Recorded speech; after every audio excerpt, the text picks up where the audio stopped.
올해 새해 첫 설교는 교회에 대한 주제, 특별히 한국 교회에 대해서 나누려고 합니다. 신자는 신앙이 성장할수록 기도의 지경이 넓어집니다. 처음 예수님을 믿었을 때는 자기 자신만을 위해서 기도하다가 조금 더 신앙이 성장하면 가정과 이웃을 위해 기도하게 되고, 더 성장하면 교회 공동체를 위해서, 또 세계 선교를 위해서, 더 나아가 하나님 나라를 위해 기도하게 됩니다. 제가 올해 첫 주 설교 주제를 한국 교회에 관한 것으로 정한 것은 바로 이런 이유 때문에 그렇습니다. 지난 송구 영신 예배에서는 신자 개인으로서 어떻게 올 한 해 하나님을 기쁘시게 할지에 대해서 나눴다면, 오늘은 기도의 지경을 넓혀서 올 한 해 한국 교회를 위해 어떻게 기도해야 할지를 나누려고 하는 것입니다. 특별히 이것을 새해 첫 주일 의미 있는 시간에 나누는 것은 앞으로 대강교회가 어려움을 겪고 있는 한국 교회 안에서 어떤 사명을 감당하자는 의지의 표현이고, 또한 대강교회 성도들이 가정과 자신만을 위해서 기도하는 게 아니라 민족을, 조국교회를 가슴에 품고 기도하자는, 그래서 성숙한 그리스도인이 되자는 그런 바람의 표현이기도 합니다. 오늘 저는 예레미야 말씀을 통해 지금 한국교회를 향해 주시는 하나님의 음성을 들어보려고 합니다. 그것은 예레미야 말씀이 현재 한국교회의 상황을 대변하는 것처럼 느껴졌기 때문입니다. 예레미야 선지자가 활동하던 당시 유대 상황은 매우 어려웠습니다. 이미 북이스라엘은 150여 년 전에 멸망한 상태였고 남유다만 남아있는 그런 상황이었습니다. 전통 강국인 애굽과 또 신흥 강국인 바벨론 사이에서 외교적 줄타기를 하면서 고통을 받고 있었습니다. 애굽이 침략해 와서 왕을 포로로 사로잡아갔고, 또 바벨론이 침략해 와서 또 왕을 사로잡아가는 그런 일들이 반복하다가 결국에는 절대 강자로 떠오른 바벨론에 의해 나라가 완전히 멸망되었습니다. 상황이 이러다 보니 당연히 민심은 흉흉하고 국가 질서나 경제 상황이 매우 큰 어려움을 겪게 되었죠. 뿐만 아니라 영적으로 혼탁해서 많은 거짓 선지자들이 일어났습니다. 그런데 이 거짓 선지자들의 메시지에는 공통점이 있었는데, 당장 이스라엘 백성들이 듣기 좋은 소리만을 반복하는 것이었습니다. 예루살렘은 절대로 정복당하지 않을 것이다. 하나님께서 바벨론을 물리쳐 주실 것이다. 이렇게 말하면서 백성들에게 인기 끌 소리만 하고 있었습니다. 저는 이런 모습이 지금의 한국교회와 매우 비슷하다고 생각합니다. 지금 조국교회는 교회의 위엄을 잃어버렸습니다. 과거 김구 선생님은 경찰서 10개를 세우는 것보다 교회 1개를 세우는 것이 더 낫다고 얘기했는데, 지금은 아닙니다. 교회는 자신만을 생각하는 곳, 바이러스를 전파하는 곳으로 낙인 찍혀 세상의 조롱거리가 되고 있습니다. 마치 이스라엘 공동체가 애굽과 바벨론에 의해서 헤집어진 것처럼 세상에 의해, 언론에 의해 교회가 비난과 조롱을 받고 있는 실정입니다. 뿐만 아니라 교회 안에 많은 거짓 선지자들이 나타나서 유튜브나 카톡을 통해 온갖 가짜 뉴스를 퍼뜨리고 교인들이 듣고 싶은 소리만 하며 유혹하고 있습니다. 이러다 보니 많은 사람들이 교회를 떠나고 있습니다. 마치 애굽과 바벨론의 침공으로 많은 유대 백성들이 죽었던 것처럼 많은 한국교회 신자들이 믿음을 떠나고 있습니다. 현재 코로나로 인해서 한국교회 예배하는 숫자가 한 30% 가까이 줄었다고 얘기하고 있습니다. 하지만 코로나가 끝나도 교인들의 숫자가 20에서 30% 줄 것이라고 많은 사람들이 예상하고 있죠. 근데 더 심각한 것은 줄어든 사람들의 대부분이 젊은 세대, 어린 아이들이라는 것입니다. 바로 이와 같은 어려운 상황에서 예레미야가 나타나 하나님의 참 선지자로서 외롭게 예언의 말씀을 주고 있는 거예요. 특별히 오늘 본문은요, 이 예레미야 선지자가 이미 포로로 사로잡혀간 바벨론에 있는 유대인들에게 예언하는 그런 내용입니다. 지금 예레미야는 예루살렘에 있고 바벨론으로 포로로 사로잡혀간 사람들에게 지금 예언의 말씀을 주고 있는 것입니다. 이 부분을 지금 다시 한번 읽어볼 텐데 11절부터 14절까지 읽을 텐데요. 이때 읽을 때는요. 마치 내가 포로로 사로잡혀 있는 유대인이 된 것처럼 그 입장에서 한번 읽어보시기 바라요. 그러면서 지금 이 예언의 말씀이 예레미야가 전하는 예언의 말씀이 좋게 들렸을지 아니면 나쁘게 들렸을지 어렵지 않죠. 아주 쉽죠. 좋게 들렸을지 나쁘게 들렸을지만 판단하면서 한번 읽어보시기 바랍니다. 11절부터 14절입니다. 시작. 여호와의 말씀이니라 너희를 향한 나의 생각을 내가 아나니 평안이요 재앙이 아니라 너희에게 미래와 희망을 주는 것이라. 너희가 내게 부르짖으며 내게 와서 기도하면 내가 너희들의 기도를 들을 것이요 너희가 온 마음으로 나를 구하면 나를 찾을 것이요 나를 만나리라. 이것은 여호와의 말씀이니라. 나는 너희들을 만날 것이며 너희를 포로된 중에서 다시 돌아오게 하되 내가 쫓아 보내었던 나라들과 모든 곳에서 모아 사로잡혀 떠났던 그 곳으로 돌아오게 하리라. 이것은 여호와의 말씀이니라. 예, 여러분 포로 생활을 하는 유대인들의 입장에서 이 내용이 좋게 들렸을까요? 나쁘게 들렸을까요? 얼핏 들으면요 좋게 들렸을 것 같아요. 그렇죠. 너희에 대한 나의 생각은 내가 아나니 재앙이 아니라 평안이다. 너희가 부르짖어 기도하면 내가 들어주겠다, 만나주겠다. 포로된 중에서 다시 돌아오게 하겠다. 이렇게 약속하고 있어요. 따라서 좋게 들렸을 것 같은데 실제로요. 이 말씀은 바벨론 포로로 지금 살고 있는 유대인들에게 좋게 들리지 않았습니다. 왜 그랬을까요? 바로 10절 때문에 그래요. 10절. 10절을 같이 한번 읽어보겠습니다. 10절입니다. 시작. 여호와께서 이와 같이 말씀하시니라. 바벨론에서 70년이 차면 내가 너희를 돌보고 나의 선한 말을 너희에게 성취하여 너희를 이곳으로 돌아오게 하리라. 아멘. 포로 생활에서 해방되어야 하는데 언제 해방되겠다고 약속하고 있습니까? 무려 70년 뒤에. 70년 뒤에 이 일이 이루어질 거라고 지금 얘기하고 있어요. 따라서 지금 포로로 살고 있는 사람들은 평생 자신들은 포로 생활을 해야 된다는 그런 말이죠. 대부분의 사람들은 살아생전에 다시는 예루살렘에 돌아올 수 없다는 말입니다. 따라서 그것이 좋게 들릴 수가 없어요. 특별히 예레미야는요, 이것을 강조하기 위해서 앞선 4절, 5절에서는요, 뭐라고 얘기하냐면 아예 대놓고 얘기합니다. 바벨론의 통치를 받아들여라. 거기서 때가 찰 때까지 집 짓고 텃밭 가꾸고 살아라. 이렇게 말하고 있어요. 이것은 마치 뭐와 같냐면 일제시대 우리나라 사람들에게요, 일제의 식민 통치를 받아들여라 라는 말과 비슷하게 들릴 수 있다는 거죠. 민족주의 관점에서 볼 때 받을 수 없고 개인의 관점에서 볼 때도 70년은요 너무 긴 세월이기에 받아들일 수 없는 예언이에요. 그래서 사람들은 이와 같이 예언하는 예레미야를 미워했습니다. 심지어 26장에서는요 예레미야를 죽이려고 했어요. 뿐만 아니라 예레미야와 정반대되는 예언들이 막 우후죽순으로 생겨났어요.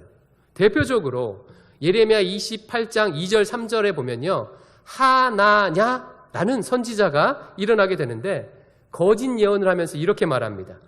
여러분 걱정하지 마십시오. 하나님께서 바벨론을 꺾을 것입니다. 2년이 지나면 몇 년이요? 2년이 지나면 포로에서 돌아올 것입니다. 라고 이렇게 예언을 했어요. 또한 29장 24절 이후에 보면요 스마야라는 선지자가 일어납니다. 이 스마야는 예루살렘에 있던 선지자가 아니고 바벨론 포로 생활하는 사람들과 함께 있던 선지자예요.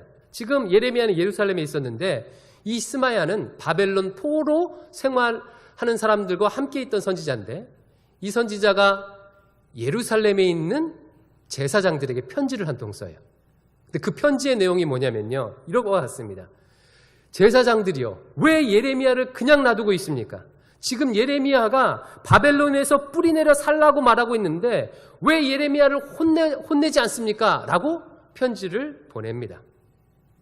거짓 선지자들은 하나님께서 꿈에서 말씀해 주셨다, 환상으로 보여주셨다 하면서 바벨론의 포로 생활에서 금방 돌이킬 것을 얘기하고 있어요. 그러면 여러분들께서 바벨론에서 포로 생활하는 유대인들이라면 누구 말이 더 평안으로 들릴까요? 70년 뒤에야 포로 생활이 끝날 테니 바벨론에서 살아남으라고 하는 예언과 금방 돌아온다, 반드시 하나님이 바벨론을 물리쳐 주실 것이다 라고 하는 이 예언과 이 둘 중에 어느 말이 더 재앙이 아니고 평안으로 들리겠냐는 거예요. 당연히 금방 돌아온다는 말이죠. 바벨론을 금방 물리쳐 주시겠다는 그런 말입니다. 꿈이나 환상을 보았다는 사람들의 이야기가 더 귀에 솔깃한 거죠. 바로 이것이 유대인의 생각과 하나님의 생각의 차이입니다. 유대인이 생각하는 평안과 하나님이 생각하는 평안의 차이죠. 당시 유대인들이 생각하는 평안이란 하루빨리 바벨론의 포로 생활에서 돌아오는 것이에요. 이 모든 고통의 시간이 빨리 끝나는 것입니다. 70년이 아니라 2년 만에 할 수만 있다면 더 빨리 예루살렘으로 돌아오는 것, 이것이 유대인들이 생각하는 평안이었어요. 빠른 문제 해결, 빠른 회복. 지금도 마찬가지죠. 우리도 연약한 인간인지라 평안이란 빨리 이 고통을 끝나는 것이라고 생각합니다. 코로나19가 빨리 끝나기를 바랍니다. 다시 예전처럼 빨리 예배할 수 있기를 소망하지요. 빨리 어려움을 극복하는 것, 이 고통의 터널에서 빨리 벗어나는 것, 이것이 평안이라고 우리도 그렇게 생각하죠. 그런데요, 성경이 말하는 평안, 하나님이 생각하는 평안은 다른 평안이었어요. 70년 포로 생활을 통해서 얻어지는 회복을 참된 평안이라고 말하고 있어요. 거의 2세대가 지날 만큼 오랜 시간을 통해서 얻어지는 회복을 진짜 평안이라고 지금 말하고 있는 거예요. 그러면 왜 하나님께서는요, 이스라엘 백성들을 왜 이렇게 오랜 기간 포로로 방치하는 것일까요? 하나님은 지금 당장이라도 바벨론을 물리칠 수 있는 분이신데 왜 그렇지 않고 무려 70년 포로 생활을 겪게 하시는 것일까요? 바로 이것이 핵심 포인트입니다. 이것은요, 유대인들이 이런 고통과 어려움을 당하게 된 원인과 관계가 있어요. 유대인들이 이렇게 나라가 멸망하는 데는 그 원인을 짚는 데는 두 가지 해석이 가능합니다. 첫 번째는요, 주로 거짓 선지자들이 주장하는 해석인데요. 유다 나라가 망한 이유는 외부적 요인 때문이다라는 거예요. 외적의 침략 때문이다라는 겁니다. 전통 강국인 애굽과 신흥 강국인 바벨론이 서로 막 싸우고 있는데 이 사이에서 고래 싸움에 새우등 터졌기 때문이라는 거죠. 유대 나라가 잘못한 것이 있다면 이 사이에서 캐스팅 보트의 역할을 잘하지 못하고 외교를 잘 못한 것이 문제라면 문제라는 거예요. 반면에 예레미야 해석은 좀 달랐어요. 이렇게 나라가 멸망한 이유는 외교를 잘못했거나 국력이 약했기 때문이 아니다. 예레미야서 앞서서는요, 뭐라고 얘기하냐면 하나님 앞에 범죄하였기 때문이다. 하나님과의 관계가 완전히 틀어져 버렸기 때문이다 라고 전혀 다른 해석을 지금 얘기하고 있습니다. 이처럼 거짓 선지자와 예레미야는요, 같은 일에 대해서 해석의 차이가 지금 나고 있어요. 거짓 선지자들은 외부적 요인 때문에, 외적의 침략 때문에 망했다고 생각해요. 그래서 이 외적만 하나님이 물리쳐 주시면 금방 회복될 수 있을 거라고 그렇게 생각합니다. 반면에 예레미야는 아니에요. 하나님 앞에 이스라엘 공동체가 죄를 지었기 때문이라고 말하고 있어요. 벌어진 사건에 대한 해석의 차이는요, 지금도 존재합니다. 여러분, 지금 한국교회가 어려움을 겪는 이유를 어떻게 생각하십니까? 여기에도 두 가지 해석이 있는 것 같아요. 한 부리의 사람들은요, 한국교회가 이렇게 어려움을 겪는 이유는 코로나19 때문이다, 정부 때문이다, 좌파 때문이다, 이슬람 때문이다, 이렇게 외부적으로 요인을 찾는 사람들이 있고, 반면에 어떤 사람들은 그게 아니다. 진짜 문제는 한국교회 자체에 있다. 교회에 대한 우리가 하나님 앞에 바로 서지 못해서다 라고 말하는 사람들이 있습니다. 여러분들은 지금 한국교회가 당하는 고난을 어떤 식으로 해석하고 계십니까? 여기 에레미야에서는요, 유대가 망한 이유를 외부적 요인이 아니라 하나님 앞에서 그 이유를 찾고 있어요. 특별히 예레미야서는 유대 범죄를 많이 지적하고 있는데 이 범죄를 요약하면 두 가지로 요약할 수가 있습니다. 예레미야서 7장 8절 9절을 보면 딱 두 가지로 요약을 잘해주고 있는데 한번 읽어볼게요. 시작. 보라, 너희가 무익한 거짓말을 의존하는도다. 너희가 도둑질하며 살인하며 간음하며 거짓 맹세하며 바알에게 분향하며 너희가 알지 못하는 다른 신을 따르면서. 여기 보면 유대인들이 저질렀던 범죄가 두 가지로 요약될 수 있어요. 첫 번째는요, 자 보십시오. 도둑질, 살인, 간음, 거짓 맹세. 어디서 많이 보지 않았습니까? 어디서 봤죠? 십계명이에요. 십계명. 하나님의 율법, 하나님의 말씀을 어겼다는 거예요. 도둑질하고 살인하고 간음하고 거짓 맹세하면서 하나님의 율법을 어긴 거예요. 그러다 보니까 지금 유대 공동체가 완전히 무너졌어요. 자기 민족들 안에서 서로 도둑질하고 살인하고 간음하고 거짓 맹세하고 공동체가 무너져 내렸습니다. 두 번째는 무엇을 지적하고 있죠? 바알에게 분향하며 다른 신을 섬겼대요. 그러니까 우상 숭배를 했다는 거예요. 심지어 당시 유대인들은요, 자기 자녀를 우상에게 제물로 바치는 아주 끔찍한 짓까지 행했습니다. 그러다 보니까 하나님의 거룩한 성전인 기도하는 집이, 만민이 기도하는 집이 더럽혀지게 되는 거죠. 저는 이런 모습이 한국 교회에도 동일하게 적용되는 것은 아닌가, 이런 생각이 좀 들어요. 수많은 신자들이 십계명을 어깁니다. 간음하는 것을 아무렇지 않게 생각하죠. 특히 남성들은 결혼의 정절의 약속을 너무나도 쉽게 어깁니다. 목사들의 성문제가 심심치 않게 기사로 등장해요. 거짓 증거하지 말라고 했는데 교회가 온갖 거짓 뉴스에 온상이 되고 있습니다. 도적질하지 말라고 했는데 부끄러운 얘기지만 가장 지적 재산권을 지키지 않는 곳이 교회라고 얘기해요. 신학책들이, 수많은 신학책들이 PDF 파일로 복사되어 유통되고 있고요. 음악 콘텐츠가 허락 없이 마구 유통됩니다. 책을 지은 사람과 음악을 만든 사람들의 수고를 도둑질하고 있는 거죠. 교회의 사유와 재정비리가 심심치 않게 터지고 있습니다. 개교회주의가 되어서 교회의 하나됨이 파괴되고 교회들끼리 경쟁을 하고 있습니다.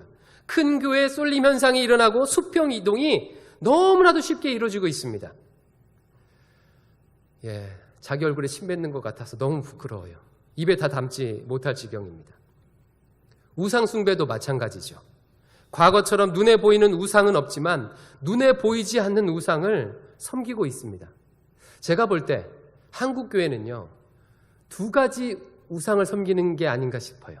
첫 번째는요, 아주 오래됐는데 물신주의예요. 물신주의. 물질의 신을 섬기는 것입니다. 하나님과 물질을 동시에 섬기는 거죠. 특히 최근 한국 사회에서는 건물주가 조물주보다 더 높은 위치에 올라와 있고 신자들도 마찬가지입니다. 부동산 광풍에 자신의 영혼을 내어주죠. 어른들의 대화의 대부분은요, 기승전 부동산입니다. 기승전 부동산. 그리고 유대인들이 자녀를 우상에게 제물로 바쳤던 것처럼 수많은 부모들이 자녀를 물질의 우상에게 바칩니다. 열심히 공부해서 부자 되라는 거죠. 두 번째 우상은요, 정치 이념 같아요. 정치 이념. 이게 지금 현재 미국 교회와 한국 교회에 나타나는 참 특징 같은 것인데, 정치 이데올로기를 신격화하는 것입니다. 성경은 특정한 정치 이데올로기나 정치 제도를 절대적 가치를 부여하지 않습니다. 부분적으로 더 성경적이다, 더 성경적이지 않다 정도는 말할 수 있지만 특정한 정치 이념이나 체제를 절대화하지 않습니다.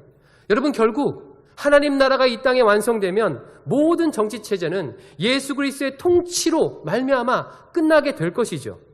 그럼에도 진보와 보수로 나누어 교회를 체제 대결의 장으로 지금 만들고 있는 것 같아요.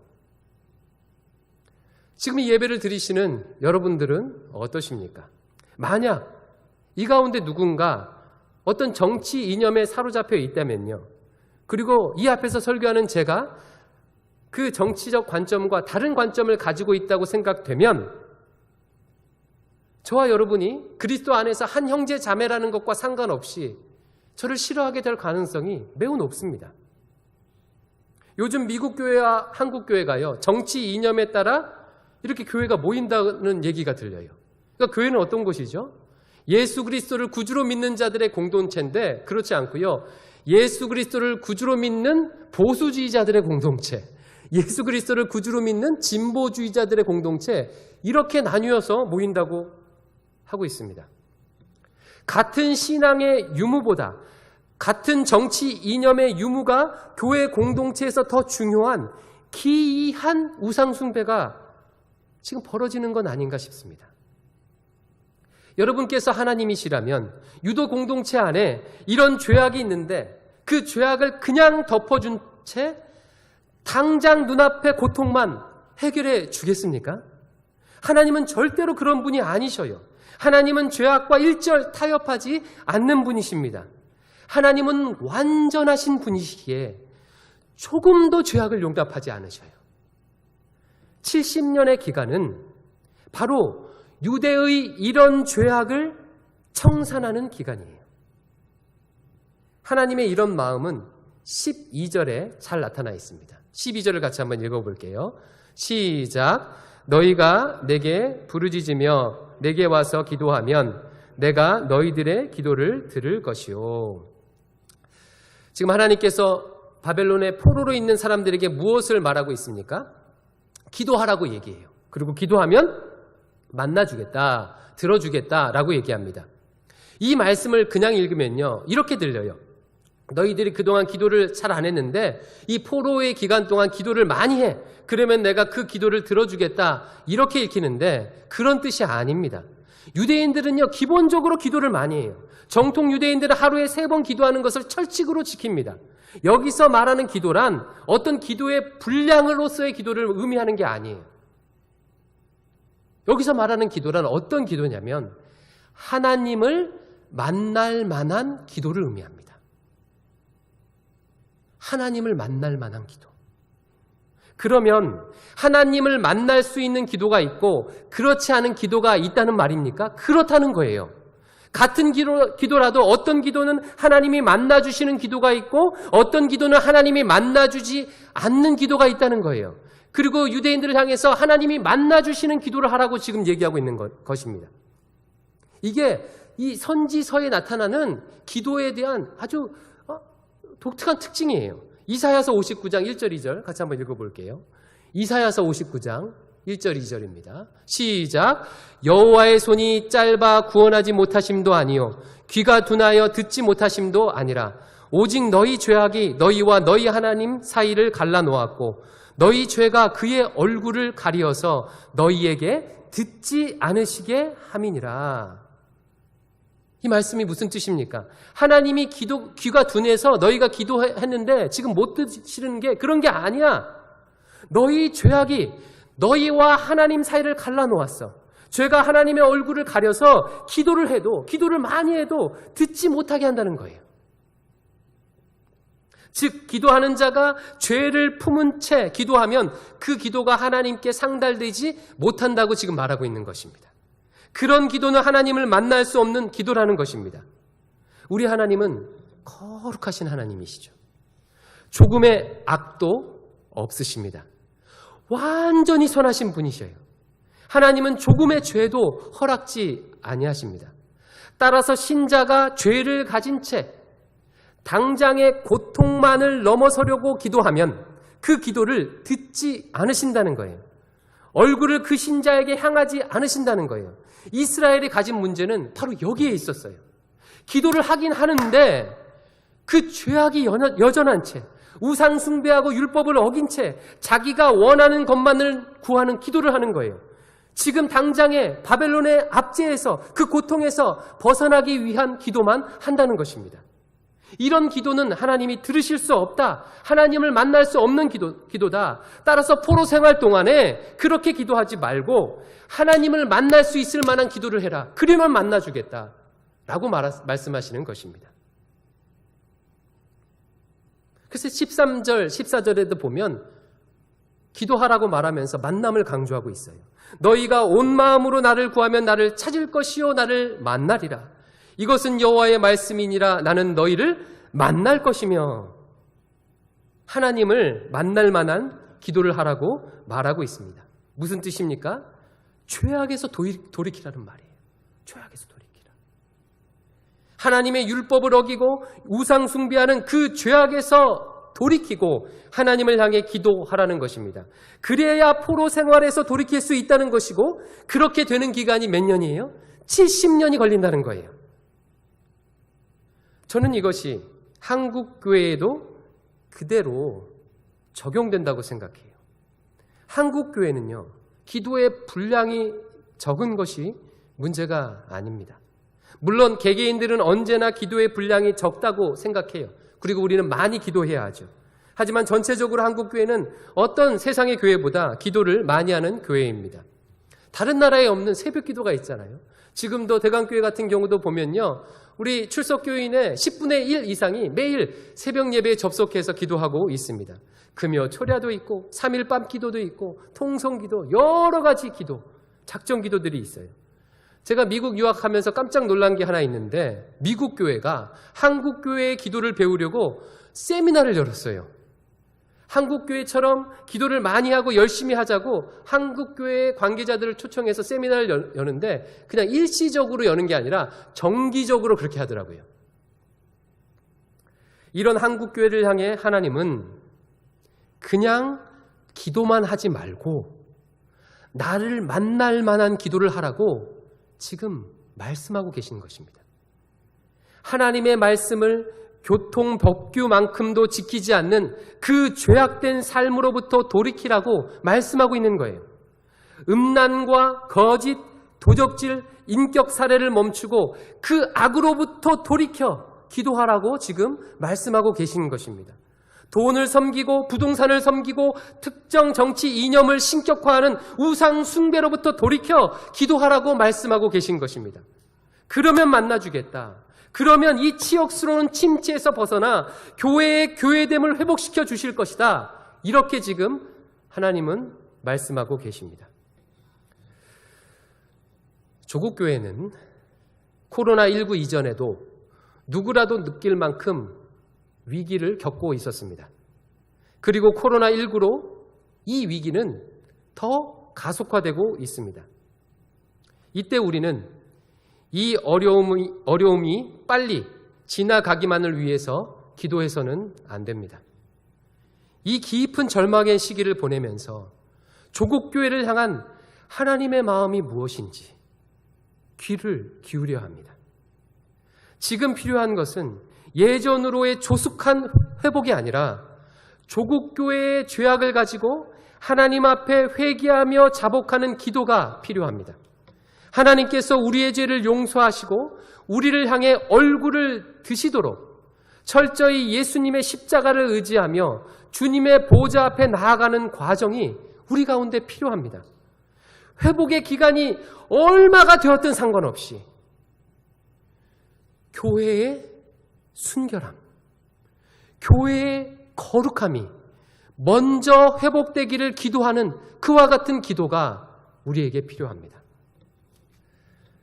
조국교회에 지체된 대강 성도 여러분, 올 한 해 우리가 감당해야 할 사명이 있다면 바로 이것입니다. 우리 대강교회 성도들이 올해 하나님 앞에서 이 사명을 감당하길 원합니다. 거짓 선지자들에 속아서 헛된 평안을 추구하는 것이 아니라 하나님이 원하시는 참된 평안을 구하며 조국교회를 가슴에 품고 조국교회의 온전한 회복을 위해 회개하며 기도하고 조국교회에 지체된 우리가 먼저 악에서부터 돌이키는 그런 은혜가 있기를 주님의 이름으로 축원드립니다. 기도하겠습니다. 아버지 하나님, 오늘 말씀을 통해서 2021년도 올 한 해 우리가 무엇을 위해 기도해야 하는지 상기하여 주시니 감사합니다. 조국교회를 가슴에 품고 주님 앞에 마땅한 회개를 드리며 교회의 순결함과 정결함이 회복될 수 있도록 저희들을 사용하여 주시옵소서. 예수님 이름으로 기도드립니다. 아멘.